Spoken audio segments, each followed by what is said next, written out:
I start by walking backwards and after time walking past the door with his entrance and the song. Rotate the rig to the other side of my body so I can do the pass by fast, then a quick pan right at the end so I don't lose him. I keep walking backwards, keeping up with his speed and moving out wide to get around the bench. Then pivot around him. He's waiting for me to get in front of him before he jumps down. I let him get close for the spin and hide a rig switch to the other side of my body. I keep backing up to keep him wide and boom down as he sits. Then move to the opening in the bench, but slow down so I don't lose his face. He is timing this part. I keep walking with him but get a bit closer so I don't give away the moment when he bumps into her. He's timing this so the bump happens at the right time, so I'm following his lead. I quickly pull wide to show the book is dropped and what's going on. And this is the first of many circles. I decided to do this part walking backwards so I could have more control over framing. I'm keeping the attention on him, but I need to get to the front of her at the correct point in the song to walk backwards with her. Continuing the circle, I allow him to re-enter the frame and then around the tube, making sure to get back to her by the time she goes to push him away. I then hide another switch so I can move faster and follow along with her movement. It also allowed me to keep an eye on what I was going to walk into. I shot this wider than before and it has more obstacles. I had a hard time timing his jump in, so he's counting down till it happens so I can be in front of it.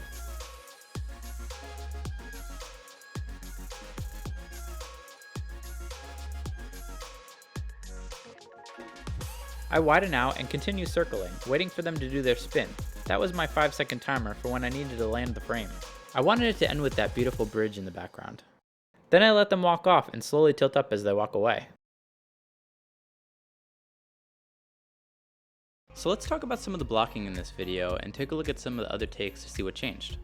We started with the point where they came in contact, and I figured once we got that the way we liked it, we could work backwards for his part. At this point we had rehearsed the movement a few times, but this is the first time we did it with the camera. You can see it doesn't change that much, but I did notice some points that needed to be fixed. I noticed here that I need to get back quicker to allow the audience to see what's happening better.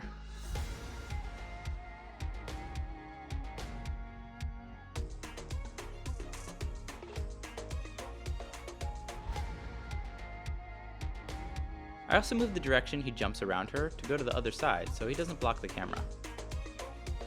She also puts down her stuff, and when she does, she falls out of frame.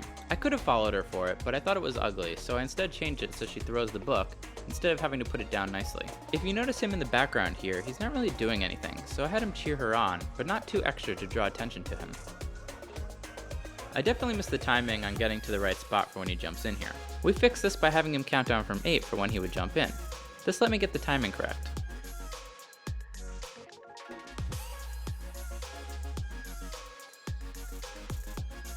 I ended on the wrong side of them for the finish, again because of timing. You can see he realizes this and improvises the walk away from the camera. I fixed this by memorizing the dance a little better, so I could know where and when to be. So once we did that a few times and thought it was good enough for now, we started on the plan for the opening.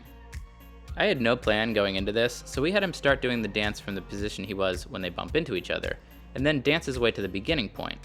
This way we could find the distance he would need to travel at a good pace, and where he would start. This is our first take of this part, and you can see it has some similarities that stayed in the final, but with a very different path.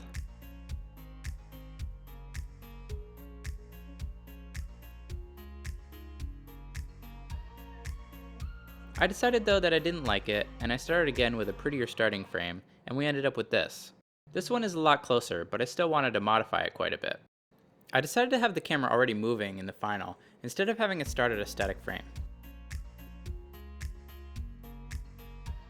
I also really liked the swing around the pole, but I changed it so the camera would swing with him. This took a few practices to get right because I didn't want to slow down the movement. That put me on the other side of him at this point, so we moved the dance on the bench to the other bench. I also think it gave me the opportunity to do a bit more dynamic movement throughout the rest of his dance.